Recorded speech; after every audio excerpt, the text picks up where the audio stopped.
Well, hello everyone. I'm James Dobson, and you're listening to Family Talk, and I have something delightful to share with you today.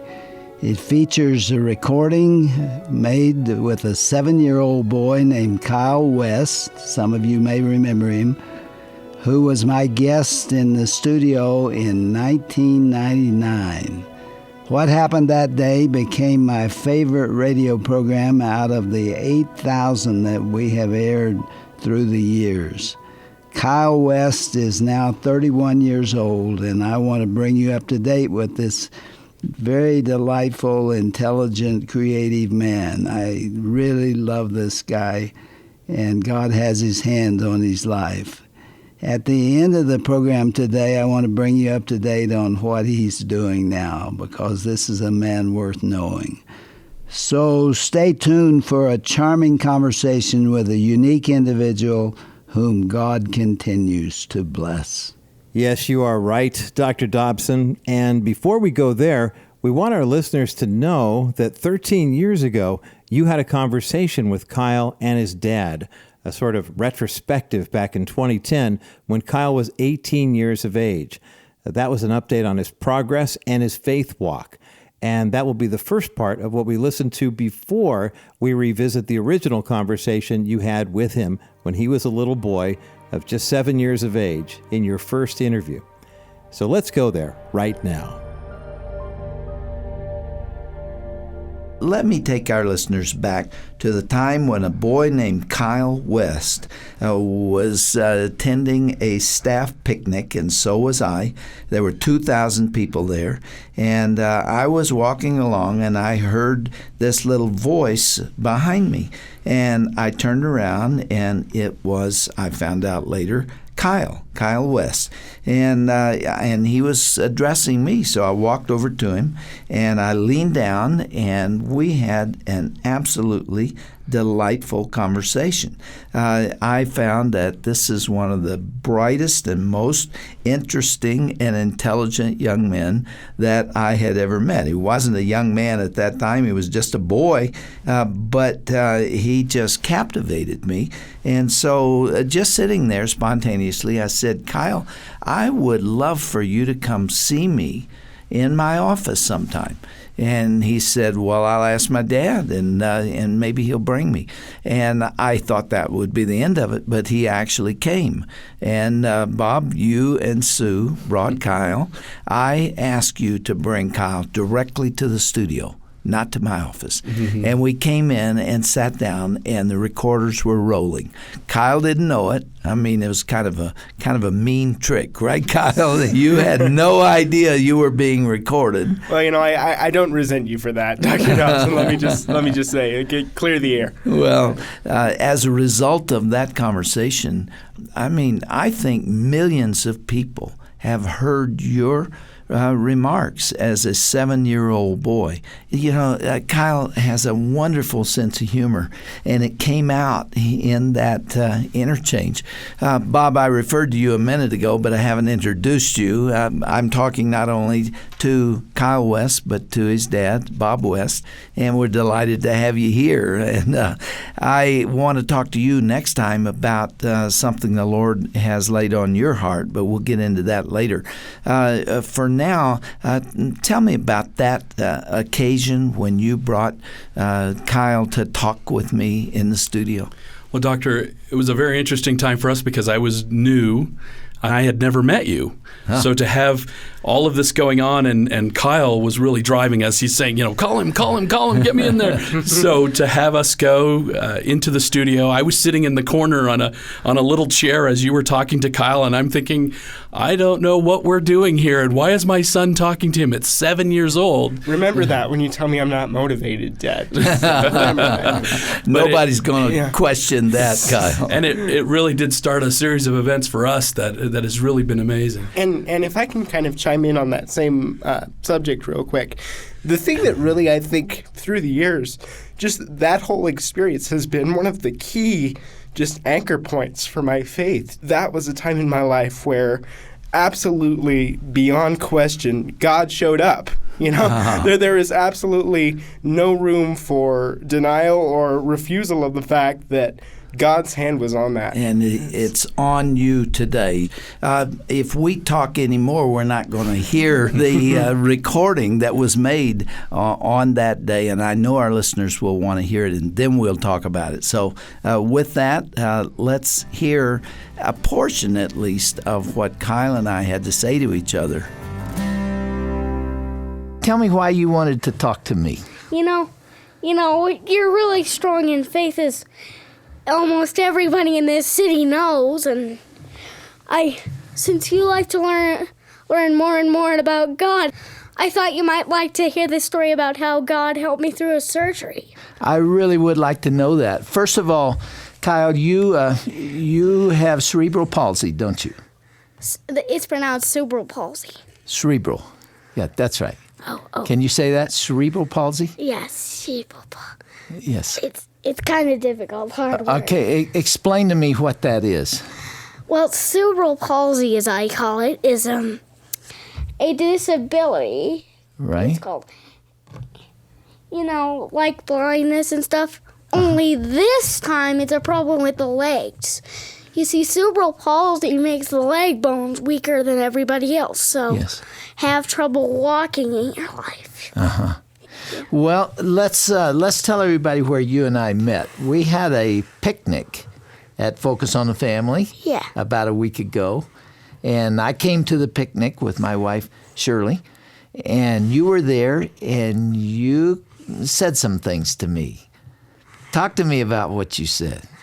Well, what I basically said was that I was wondering if you would like to hear a story about how God helped me through a surgery. I want to know that story, Kyle, and that's why I invited you here. I wanted you to tell me about it. Well, you know how special needs kids always have to have surgery this and surgery that. And heel cords. Well, this was heel cords, and I was a little scared of that happening. And one night, I couldn't get to sleep because I was too, frightened about the surgery. And then my mom walked into the room, how moms and dads walk into the room in the night a couple of times to just check on you. Yeah. Right.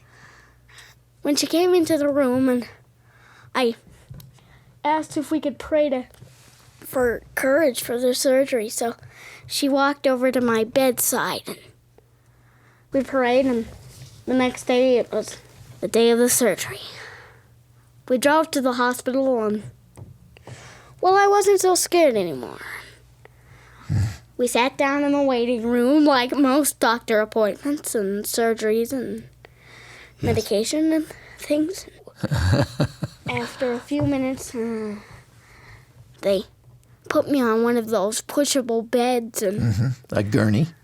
Rolled me into the operation room or whatever it was called, and they tried to give me this medicine, and they said it would taste like orange and strawberry and stuff, but you know how doctors are, always say it's going to taste like this and it's going to taste real good, and then the medicine turns out to be tasting as yucky as a marker in your mouth. Well, I guess after they put me to sleep, they probably put the medicine on, unknown to me, and then it seemed like the second I fell asleep, I was awoken by one of the nurses. It was all over. I knew that when I had fallen asleep, my legs were free, uncasted. And then I saw that one of my legs, the one they did the heel cords on, was casted in a cast.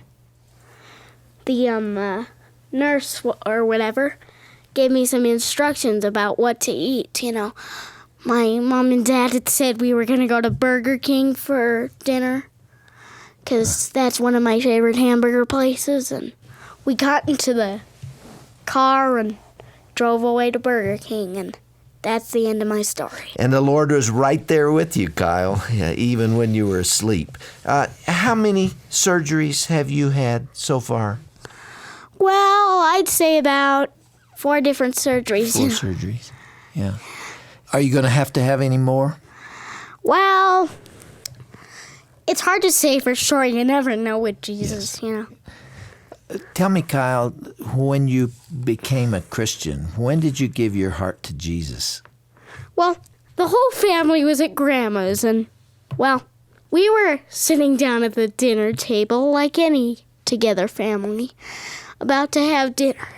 And when I heard my grandma's prayer for the blessing for the food like we always have, Yes. I had this feeling it had to happen. So the minute Grandma was done with her prayer, I folded my hands again. My face fell half into the air like this, and I asked God to come into my heart. And what did he say? You can never actually hear Jesus saying, "Okay, Cal, I'm coming in," you know. No, but you know that he heard you, Yeah. don't you? Yeah, you know. Yeah. Well, how about a little later when you were baptized? Well, my dad was the dunker in the water, and my mom was like the person with the towels. And after my testimony was said by one of my favorite Sunday school teachers, my dad chatted a few words to the microphone, and I was dunked. You know, at the picnic when I gave you a hug and got acquainted with you and asked you to come down and see us here at Focus on the Family, you thanked me for something. Do you remember what? The first thing you said to me. All right. For sponsoring my favorite radio program, Adventures in Odyssey. Who's your favorite character in Odyssey? Well, I'd say I like all of them, especially John Avery Winokur, though. You know, I was counting on meeting the guy in the costume of him at the picnic because I can never seem to see him when I go to the visitor center just across from this building. I've never laid eyes on that character, and at the picnic I was just dying to see him. Did you get a chance to see him? No, I didn't. I guess he wasn't there, but I wanted to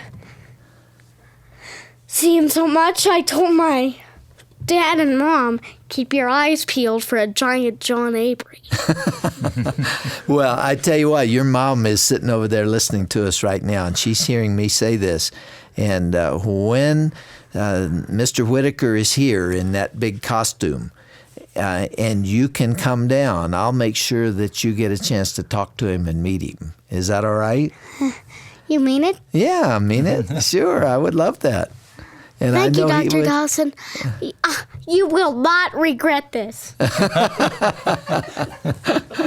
I don't really think I'm going to. Kyle, tell me what else I need to know about you. I want to know who you are.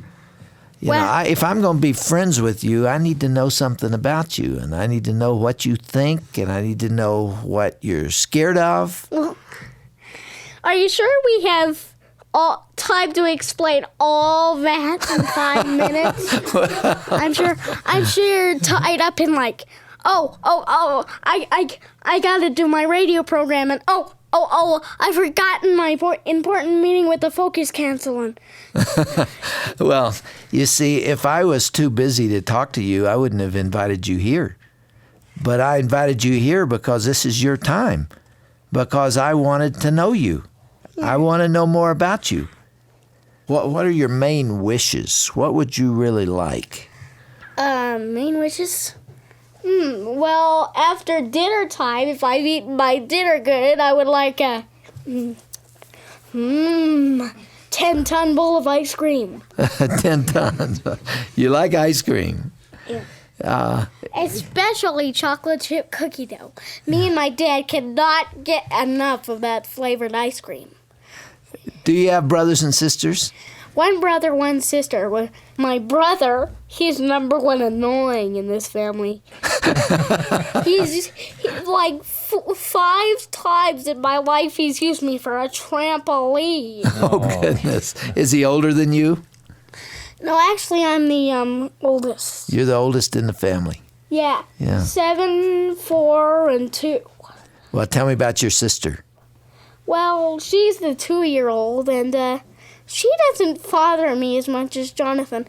Sometimes, it's really actually just mostly when she fathers me, it's usually wanting something that I have, you know. Yeah, that's the way 2-year-olds are. Yeah, what's your favorite toy? My favorite toy, well, actually, toys aren't really my thing. It's mostly television. And what television programs do you like? Winnie the Pooh and, Yeah. I have one Adventures in Odyssey video at all, but I would sure like to have more, but I can never seem to find any in a video store. Well, my if I goodness. ever do find any, we don't have any extra money at this point, but so we usually don't have enough cash to pay for it. Listen, Kyle, I'm going to send you home with a bunch of videos and some Odyssey audio tapes, too. How old are you? 7. 7. Have you learned to read yet? Well, in 2nd grade, and 2nd grade is kind of that goal, you know what I mean? Yes. Learning to solve math problems that fast and learning how to read. Yeah. Well, Kyle, I'm glad you came to see us today. I was really looking forward to you being here. Yeah. And it is neat to get acquainted with you. And I just don't know how much I can thank you for sending me home with a mountain of Odyssey videos. I mean, We're going to do that. I didn't even ask. And No, you didn't. yet you generously donated like a 10-ton package of Odyssey videos to me. Well, allow me to explain. When I said 10-ton package, I meant just an expression. I understand. Kyle, you're a neat kid. Anything else you want to say to us? Well, actually, that was about it. But if there's anything you want to say to me, I'd be happy to listen. Well, there are several things. One is to stay close to Jesus. Don't ever forget that. I am going to do that as much as possible, Dr. James. Do you think God has a purpose for your life, Kyle? Well, I know God has a purpose for my life, but I know it's not going to be anything too important. How do you know that? You don't know what God has for you. What would God want with a... What could God do with a boy with cerebral palsy anyway? Oh, Kyle, he can do wonderful things with you. I know, it's just there are billions of other kids out there. Why would he want to use me? Well, you ought to go home and get your mom to read a scripture to you in Philippians 4:13 that says, I can do all things through Christ who strengthens me. You know, I've heard that scripture before, and I guess you're right, Dr. Dobson. No matter what disability we have, or what thing, or whatever sin we commit, God is always going to use us somehow. That's right. And he's going to use you. And I think he's going to use you for great things. I might even become a missionary. Wouldn't that be something? I might be a missionary that converted an entire company to Jesus. I could be a famous history missionary when this age is over. Yeah, I like the way you're thinking. I don't like what you said first, where you said that God couldn't use you. Now he's saying he can win a whole company for Jesus. Okay, Kyle, you going to give me another hug? Will you sure, do that? Dr. Dobson, what are new friends for? Yeah, what are new friends for? I'm coming over. Okay. And I so much want to thank you for giving me 5 whole minutes of your time. It's a little more than that. It brings my heart great. You mean we went over our amount of time? No. This is the amount of time I expected. Oh. It brings great, what did you say? It brings great joy to my heart. I mean, at the picnic, I may have been dying to meet John Avery Whittaker, but I was twice as dying to meet you. Twice as dying to meet me. Okay. Yeah. All right, here we go. You know how kids are so excited about meeting the head honcho of the company. Oh, my. I'm Roger Varsh, jumping back in for a brief moment once again with the head honcho to let you know that we are going to make a time shift now, and we'll return to an 18-year-old Kyle speaking with Dr. Dobson about his progress right here on Family Talk. Kyle, there was magic in our interaction there. We've been sitting here laughing as we listen to it again. What is your reaction going back? Well, first of all, I noticed how squeaky I sound on the tape. Oh, my goodness. But, it really does just overwhelm me the way that God used that moment, because I remember honestly being embarrassed that I'd made that comment. I had no idea where that came from. In fact, which comment? The how can God use a boy with cerebral palsy? As I remember pretty distinctly, a lot of my comments subsequent to that were trying to go back and cover up, compensate for my pretty, not very Christian sounding comment right there. But just the way that God took what I considered a moment of my weakness and turned it into something that impacted so many people. I mean, it really is almost a textbook example of what the scripture says, that my power is made perfect in weakness. Yeah. And it just really is overwhelming that way. I have heard that a number of people have found the Lord because of hearing the interview with me and a 7-year-old boy. Well, it truly was amazing that after that broadcast, we started receiving letters. People just started writing to Kyle and to us and just letting us know how it affected. And people with disabilities, grandparents whose grandchildren had disabilities. One letter from a gentleman who said he gave his life to Christ. He pulled over on the side of the road and gave his life to Christ because of Kyle. And I thought, that's something. How amazing for a parent to have their child at 7 years old used by God in such a mighty way. It really blew us away. Well, we want to talk more about that next time, but the clock has gotten away from us. I do want to take a second to let our listeners know what God has done with you, Kyle. I predicted it. I was right because I know that the Lord loves every one of us and He loves you. Here are some of Kyle's accomplishments. He participated eloquently in the Truth Project, Del Tackett's program. That's been seen by millions of people. He is a member of the Colorado Springs Mayor's 100 Teens. That was actually 2007, 2008. He's a member of the Colorado Springs Gazette's top 20 best and brightest. He's been a speech and debate team captain and a national tournament qualifier. He was the editor of the school newspaper, copy editor. He was the Liberty High School Distinguished Scholar. And he was the president of the 4-H club. He participated in high school theater, and on it goes. Kyle, you were a superstar, and you still are, and you're now off to college. Yeah, I'm excited. College is going to be a new experience, a kind of a new frontier, but I cannot wait to see what the opportunities are that the Lord has for me, and also just the people He's going to bring into my life. I still have a lot of, growing up to do, I guess, in a lot of ways, and I think it's going to be an opportunity for that. You know what? I do too. Don't we all? All right, we're going to finish this conversation tomorrow. Bob, thanks for being with us. Well, thank you, Doctor. Kyle, it's good to have you back here. Great to be back. We will pick up right here next time.